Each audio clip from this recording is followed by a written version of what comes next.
Hello बच्चों, मैं सुमन शर्मा एक बार फिर से अपने चैनल पर आपका स्वागत करती हूँ। आई होप आप बढ़िया होंगे, मस्त होंगे। तो बच्चों, आज मैं आपके लिए एक बढ़िया कहानी लाई हूँ पल्लव पुस्तक से, क्लास 6 की पल्लव पुस्तक। और ये कहानी लिखी गई है रविंद्रनाथ ठाकुर जी से। तो इस कहानी का नाम है भिखारिन। तो शुरू करते हैं कहानी। पाठ 14 भिखारिन।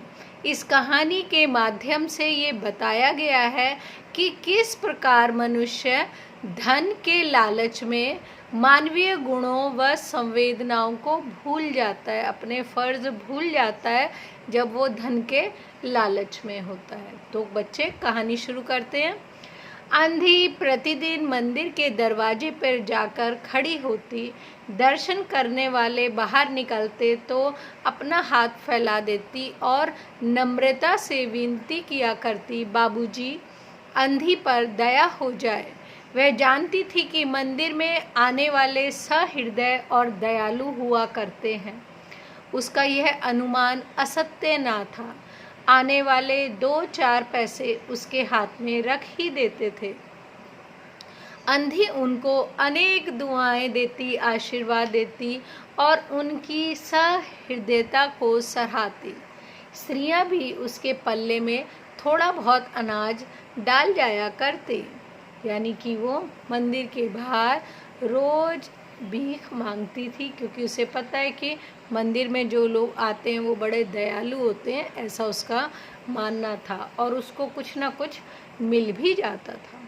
सुबह से शाम तक वह इसी प्रकार हाथ फैलाए खड़ी रहती। इसके पश्चात मन ही मन भगवान को प्रणाम करती और अपनी लाठी के सहारे झोपड़ी की राह पकड़ती। झोपड़ी के समीप पहुंचते ही 10 वर्ष का एक लड़का उछलता कूदता आता और उससे चिपट जाता। आंधी ने टटोल कर उसके मस्तक को चूमा। बच्चा कौन है, किसका है, कहाँ से आया है, इस बात से कोई परिचित ना था। 5 वर्ष हुए, पास पड़ोस वालों ने उसे अकेला देखा था। उन्हीं दिनों एक दिन संध्या समय लोगों ने उसकी गोद में एक बच्चा देखा। वह रो रहा था। आंधी उसका माथा चूम चूम कर उसे चुप करने का प्रयत्न कर रही थी। यह कोई असाधारण घटना न थी, अतः किसी ने भी नहीं पूछा कि बच्चा किसका है। उसी दिन से वह अनाथ बच्चा आंधी के पास था और प्रसन्न था। उसको वह अपने से अच्छा खिलाती और पहनाती। यहाँ एक बच्चा भी है जो 5 साल पहले एक दिन उसे रोता हुआ मिला। उस समय ऐसी स्थिति थी नहीं कि कोई उससे कहे ये किसका है। सबको पता था कि वो उस अनजान बच्चे को बार बार चुप कराने की कोशिश कर रही थी। और उस समय से वो अनाथ बच्चा उसी अंधे भिखारिन के पास ही रहता था, पर वो उसे बहुत अच्छा, अपने से अच्छा खिलाती थी और पहनाती थी। आंधी ने अपनी झोपड़ी में एक हांडी गाड़ रखी थी। जो कुछ मांग कर लाती उसमें डाल देती और उसे किसी वस्तु से ढाँप देती, ताकि दूसरे व्यक्तियों की दृष्टि उस पर ना पड़े। खाने के लिए अन्न काफ़ी मिल जाता था, उससे काम चलाती। पहले बच्चे को पेट भर कर खिलाती, फिर स्वयं खाती। रात को बच्चे को अपने वक्ष पे लगाकर वहीं पड़ी रहती। प्रातःकाल होते ही फिर मंदिर के द्वार पर जा खड़ी होती। यानी उसने एक अपनी झोपड़ी में ज़मीन के अंदर एक मिट्टी की हांडी गाड़ी हुई थी, और जो भी वो कुछ मांगती थी वो उसके अंदर आकर शाम को भर देती थी और उसे ढक दे देती थी, जिससे किसी की नज़र उस पर ना पड़े। और खाने को तो अनाज मिल ही जाता था। पहले वो उस बच्चे को खिला पिलाकर फिर बचा कुचा खुद खाती थी। उसके पास काफ़ी रुपए हो गए थे, जिससे हांडी लगभग पूरी भर गई थी। उसको शंका थी कि कोई उसको चुरा ना ले। एक दिन संध्या समय आंधी ने उस हांडी को उखाड़ी और उसे फटे हुए आंचल में छिपाकर सेठ बनारसी दास की कोठी पर जा पहुंची। काशी में सेठ बनारसी दास बहुत प्रसिद्ध व्यक्ति थे। बच्चा बच्चा उनकी कोठी से परिचित था। बहुत बड़े देवभक्त और धर्मात्मा थे। अंधी ने हांडी सेठ जी के आगे सरका दी और डरते डरते कहा, सेठ जी, इसे अपने पास जमा कर लो, मैं अंधी अपाहिज कहाँ रखती फिरूंगी। सेठ जी ने हांडी की तरफ देखकर कहा, इसमें क्या है। अंधी ने उत्तर दिया, भीख मांगकर अपने बच्चे के लिए 2-4 पैसे इकट्ठे किए हैं, अपने पास रखती डरती हूँ, कृपया आप इसे अपनी कोठी में रख लें। सेठ जी ने मुनीम की ओर संकेत करते हुए कहा, बही में जमा कर लो। 2 वर्ष बहुत सुख के साथ बीते। इसके पश्चात एक दिन लड़के को ज्वर ने आ दबाया। अंधी गिरती पड़ती सेठ जी की कोठी पर जा पहुंची। यानी समय बहुत अच्छे से बीत रहा था। 2 साल के बाद अचानक बच्चे को बहुत तेज़ बुखार आया, तो वो बेचारी गिरती पड़ती सेठ जी के पास पहुंची। अंधी ने कहा, सेठ जी, मेरी जमा पूंजी में से 10-5 रुपये मुझे मिल जाएं तो बड़ी कृपा हो। मेरा बच्चा मर रहा है, डॉक्टर को दिखाऊंगी। सेठ जी ने कठोर स्वर में कहा, कैसी जमा पूंजी, मेरे पास किसी के रुपए जमा नहीं हैं। अंधी वहीं जमी बैठी रही। उसने रो रो कर, सेठ जी, परमात्मा के नाम पर, धर्म के नाम पर कुछ दे दीजिए, मेरा बच्चा जी जाएगा, मैं जीवन भर आपके गुण गाऊंगी। परंतु पत्थर में जोक ना लगे। सेठ जी ने क्रुद्ध होकर उत्तर दिया, जाती है या नौकर को बुलाऊं। अंधी लाठी टेक कर खड़ी हो गई और सेठ जी की ओर मुंह करके कहा, अच्छा, भगवान आपको बहुत दे, और अपनी झोपड़ी की ओर चल दी। यह आशीष न था, बल्कि एक दुखिया का श्राप था। बच्चे की दशा बिगड़ती गई। एक दिन उसकी अवस्था बड़ी चिंताजनक हो गई तथा प्राणों के लाले पड़ गए। उसके जीवन से अंधी भी निराश हो गई। सेठ जी ने अनुचित व्यवहार पर रह रहकर उसे क्रोध आता था। सोचती, इतना धनी व्यक्ति है, 2-4 रुपए दे देता तो क्या चला जाता, और फिर मैं उससे कोई दान नहीं मांग रही थी, अपने ही रुपए मांगने गई थी। सेठ जी ने उसे घृणा हो गई। यानी उस दिन के बाद से उसे सेठ जी से घृणा हो गई। बैठे बैठे उसको कुछ ध्यान आया।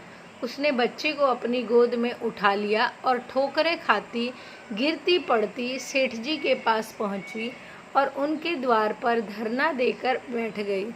बच्चे का शरीर ज्वर से भभक रहा था और अंधी का कलेजा भी। यानी वो बच्चे का शरीर बहुत गर्म था और उस अंधी भिखारन का भी कलेजा धक धक धक धक बहुत तेज चल रहा था। सेठ जी बाहर पधारे, देखते ही पहचान गए। बच्चे को देखकर उन्हें बहुत आश्चर्य हुआ कि उसकी सूरत उनके मोहन से मिलती जुलती है। उन्हें स्मरण आया कि 7 वर्ष हुए जब मोहन किसी मेले में खो गया था, तब उसकी जांघ पर लाल रंग का चिन्ह था। इस विचार के आते ही उन्होंने अंधी के गोद के बच्चे की जांघ देखी। चिन्ह अवश्य था, परंतु पहले से कुछ बड़ा। उन्हें विश्वास हो गया कि बच्चा उन्हीं का है। उन्होंने तुरंत उसको छीनकर अपने कलेजे से चिपटा लिया। शरीर ज्वर से तप रहा था। नौकर को डॉक्टर को लाने के लिए भेजा और स्वयं मकान के अंदर चल दिए। अंधी खड़ी हो गई और चिल्लाने लगी, मेरे बच्चे को ना ले जाओ, मेरे रुपए तो हजम कर गए, अब क्या मेरा बच्चा भी मुझसे छीनोगे। सेठ जी बहुत चिंतित हुए और कहा, बच्चा मेरा है, 7 वर्ष पूर्व कहीं खो गया था, अब मिला है, अब इसको नहीं जाने दूंगा और लाख प्रयत्न करके भी इसके प्राण बचाऊंगा। अंधी ने ढाका लगाया, तुम्हारा बच्चा है, इसलिए लाख यत्न करके भी इसे बचाओगे। मेरा बच्चा होता तो उसे मर जाने देते क्यों? यह तो अन्याय है। इतने दिनों तक खून पसीना एक एक करके उसका पाला है। मैं उसको अपने हाथ से नहीं जाने दूंगी। सेठ जी की अजीब दशा थी, कुछ करते धरते नहीं बनता था। कुछ देर वहीं मौन खड़े रहे, फिर मकान के अंदर चले गए। अंधी कुछ समय तक खड़ी रोती रही, फिर वह अपनी झोपड़ी की ओर चल दी। दूसरे दिन प्रातःकाल प्रभु की कृपा हुई, यह दवा अपना जादू का सा प्रभाव दिखाया। मोहन का बुखार उतर गया। होश आने पर उसने आंखें खोली तो सर्वप्रथम शब्द उसकी जबान से निकला, माँ। चारों ओर अपरिचित चेहरे देखकर उसके नेत्र फिर बंद कर लिए। उस समय भी उसका ज्वर फिर अधिक होना शुरू हो गया।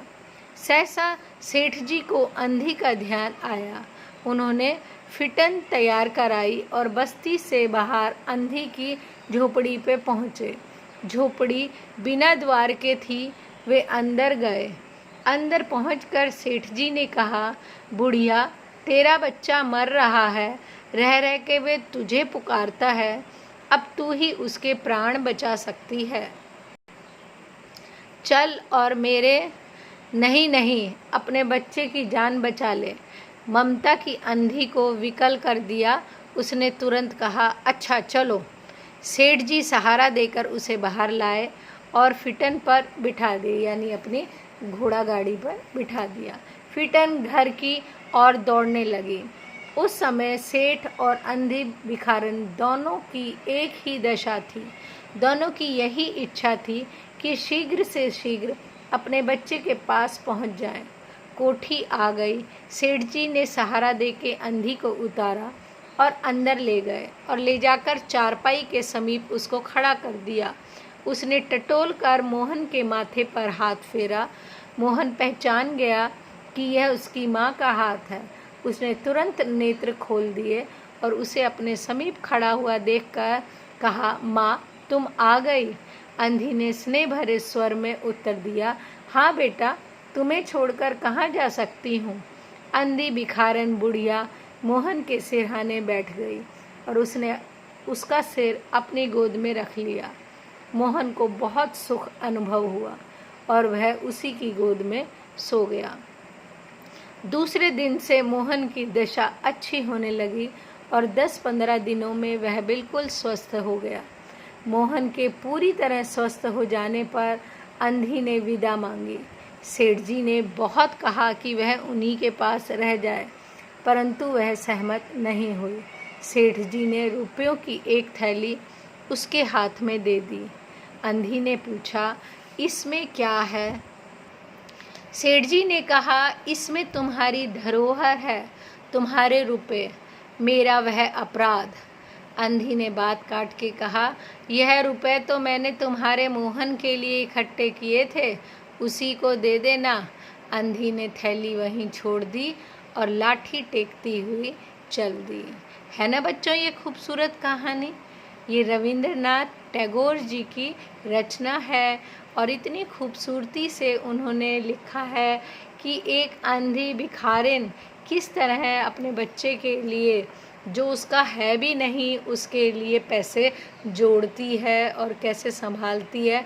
और अंत में जब सेठ जी का ही वो बच्चा निकलता है और सेठ उसको धन की पोटली दे रहा है तो उसको बोलती है, ये तो मैंने तुम्हारे बच्चे के लिए ही जोड़े थे, मुझे तो सिर्फ खाना खाना है।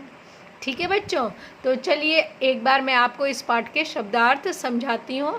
सहृदय यानी अच्छे हृदय वाला, दयालु, दया से युक्त, असत्य, गलत या झूठ, दुआएं, आशीर्वाद, राह यानी रास्ता, मस्तक, माथा, संध्या यानी शाम, अनाथ, बिना माँ बाप का बच्चा, असहाय, हांडी, मिट्टी का छोटा बर्तन, ढापना यानी ढकना, वक्ष यानी छाती, देवभक्त, देवता का भक्त, अपाहिज यानी अपंग, ज्वर, ज्वर यानी बुखार, आशीष यानी आशीर्वाद, घृणा, घृणा मतलब नफरत, कलेजा यानी जिगर, स्मरण, स्मरण का याद, हजम कर जाना यानी पचाना,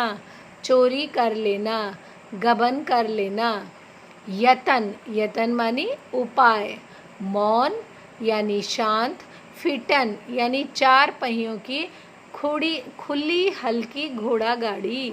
विकल यानी बेचैन। ओके बच्चों, टेक केयर, बाय।